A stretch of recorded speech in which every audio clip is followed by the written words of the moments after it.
धनबाद में hill top outsourcing company में गोलीबारी के आरोप में धनबाद पुलिस को बड़ी सफलता हाथ लगी है। हिल टॉप आउटसोर्सिंग में गोलीबारी करने के आरोपी कारू यादव के भाई को उनके साथियों के साथ बोकारो से गिरफ्तार कर लिया गया है। बीसीसीएल एरिया 3 के बाबूडी में संचालित हिलटॉप आउटसोर्सिंग में 9 जनवरी को हुए हिंसक झड़प और बागमारा एसडीपीओ पर हमले की घटना की जांच लगातार की जा रही है। घटना के मुख्य अभियुक्त जेएमएम नेता कारू यादव की गिरफ्तारी को लेकर पुलिस टीम लगातार छापेमारी कर रही है। इसी क्रम में धनबाद पुलिस को बड़ी सफलता हाथ लगी है। पुलिस ने घटना में बम और गोली चलाने वाले कारू यादव के भाई वीरेंद्र यादव सहित 7 लोगों को बोकारो से गिरफ्तार किया है। इस मामले में संलिप्त आरोपियों की गिरफ्तारी के लिए बनाई गई टीमें लगातार विभिन्न थानों में छापेमारी कर रही थी।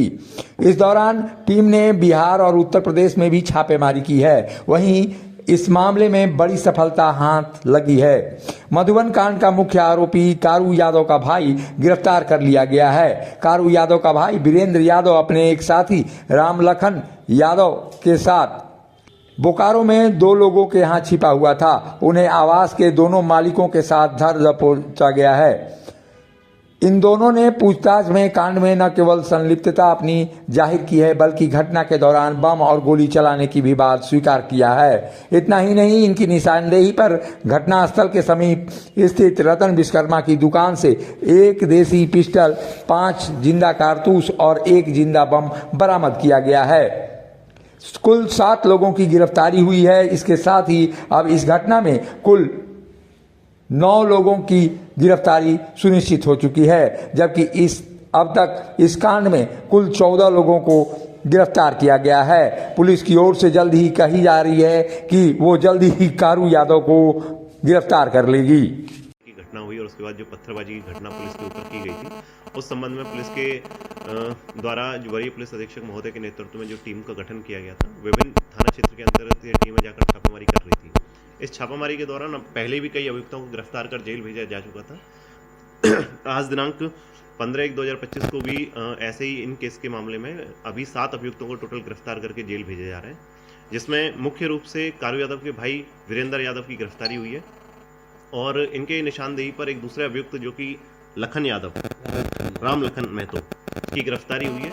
जब इन लोगों से इस घटना के संबंध में पूछताछ की गई, इनके द्वारा कांड में अपनी संलिप्तता को स्वीकार किया गया। इसके पश्चात जब इनके कन्फेशन के आधार पर इनके द्वारा ये स्वीकार किया गया कि इनके द्वारा बम और गोली का यूज भी किया जा रहा था और इनके पास बम और गोली अभी भी मौजूद है। तो इनके कन्फेशन के आधार पर कारू यादव का जो मॉल जहाँ घटना घटित हुई है, उसमें एक दुकान जो कि रतन विश्वकर्मा के नाम से है, उस दुकान से एक 7.65 mm का देसी पिस्टल और 5 जिंदा कारतूस भी बरामद हुए। इस संबंध में एक अलग से आर्म्स एक्ट के अंतर्गत केस किया गया है और इनको फॉरवर्ड करके जेल भेजा जा रहा है। सर, कारू यादव की गिरफ्तारी कहाँ से हुई है? कारू यादव के भाई की गिरफ्तारी जो हम पूछताछ के लिए उनको लेके आए थे, वो बोकारो से लेके आए हैं और इस संबंध में जिस घटना में संलिप्त अपराधियों को जिन लोगों ने शरण दी थी, उन शरण देने के आरोप में भी 2 लोगों को गिरफ्तार करके जेल भेजे जा रहे हैं। ये दोनों लोग रहने वाले बोकारो के थे, जिनके घर में इन लोगों को छुपा के रखा गया था।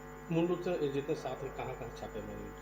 ये छापेमारी मुख्य रूप से बोकारो से हुई है और कुछ अलग जगहों से छापेमारी हुई थी, लेकिन उसके पश्चात अभियुक्त यहाँ अपने धनबाद से गिरफ्तार हुए। इसके साथ में जो अन्य अभियुक्त हैं, ये लोगों की गिरफ्तारी कहाँ से हुई? सबकी धनबाद से हुई है। बोकारो से 4 लोगों की 6 लोगों की गिरफ्तारी बोकारो कुल से 7 हुआ सर। 7 हुआ टोटल। सभी लोग संलिप्त उस घटना में? हाँ, सब लोग संलिप्त है। गिरफ्तार लोगों की संख्या कितनी होगी? 14 लोग अभी तक गिरफ्तार हो चुके। मुख्य अभियुक्त अब तक फरार है? मुख्य अभियुक्त अभी तक फरार है, लेकिन बहुत ही जल्द उसकी गिरफ्तारी भी की जाएगी। बिहार में भी कोई सफलता मिला है जो टीम गई है? टीम जा रही है, लगातार छापेमारी हो रही है। इस संबंध में हमें सफलता मिल रही है और बहुत ही जल्द जो मुख्य अभियुक्त इनके इस घटना में शामिल रहे, उनकी गिरफ्तारी की जाएगी। इस संबंध में हमारी टीम लगातार छापेमारी कर रही है, जैसे कि डीएसपी साहब के नेतृत्व में डीएसपी अरविंद, डीएसपी कांति, इंस्पेक्टर साहब लोग जो केस के आईयू हैं, सभी लोग दिन रात मेहनत करके इस केस में छापेमारी कर रहे हैं और अलग अलग स्टेट में जाके, जैसे यूपी, बिहार में भी जाके टीम के द्वारा छापेमारी की गई है, जिस संबंध में कुछ सफलता मिली। सर, अब तक कुल कितने एफआईआर दर्ज किए गए? अभी तक एफआईआर जो पिछले टाइम तक कितने हो गए? 7 कुल 9 एफआईआर अभी तक हो गए, जिसमें कि आर्म्स एक्ट का और एक एक्सप्लोसिव एक्ट, इसमें एक बम की भी बरामदगी हुई है। इस केस में जो घटना स्थल से उसकी दुकान से एक जिंदा बम भी बरामद हुआ है और कारतूस भी बरामद हुई है। इस नोटिस भी चिपकाया गया सर मधुबन थाने में, उसका क्या उद्देश्य है? मधुबन थाना अंतर्गत 91 सीआरपीसी जो पहले का जो धारा होती थी उसके अंतर्गत जो सीसीटीवी फुटेज प्राप्त करने के लिए हमारे द्वारा नोटिस चिपकाया गया था, लेकिन नोटिस का जवाब नहीं मिलने के बावजूद जो इनके बाद मजिस्ट्रेट की प्रतिनियुक्ति करा के हमने उनकी दुकान को तोड़कर उसको सीसीटीवी जब्त किया।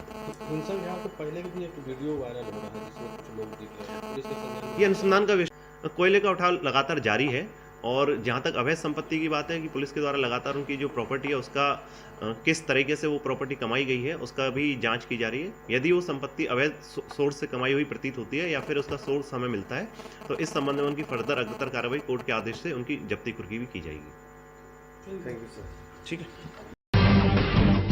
जब टूटती है आस, जब थकती है सांस, जब रूठते हैं अपने, मुंह मोड़ता है जमाना, जब अंगड़ाई लेता है संकल्प, फिर बनती है कहानी, बनते हैं अनमिट निशान।